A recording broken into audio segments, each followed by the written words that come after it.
এত বছর ধরে এত কিছু করে এসেছে মিশকা শুধুমাত্র সূর্যকেই পাওয়ার জন্য। শেষ মুহূর্তে সে সিঙ্গেল মাদারও হলো শুধুমাত্র সূর্যকে পাওয়ার জন্য। কিন্তু সেই সূর্য যখন আজ ধৈর্যের সব সীমা পেরিয়ে মিশকার সামনে যায় এবং মিশকা সত্যটা না বলার কারণে মিশকার চোখের সামনেই নিজেকে শেষ করতে চায়, তখনই মিশকার মাথা খারাপ হয়ে যায়।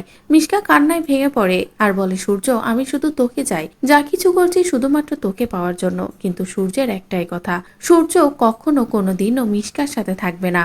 সূর্যের পুরো জীবনটা জুড়ে শুধু দীপাই আছে, সূর্য শুধু দীপাকেই ভালোবাসে।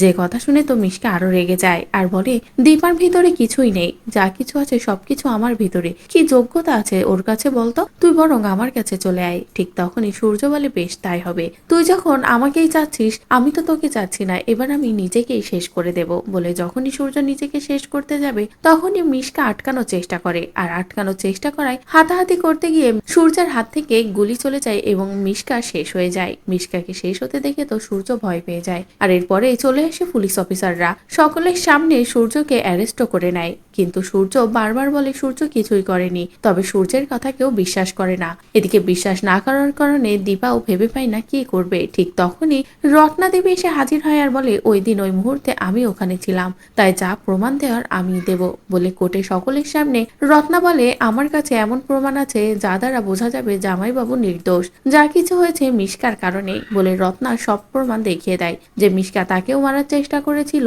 আর সূর্য যখনই নিজেকে শেষ করতে গিয়েছিল তখনই মিশকার বাড়াবাড়িতে ভুল করে গুলিটা চলে, আর তার কারণেই মিশকা শেষ হয়ে গেছে।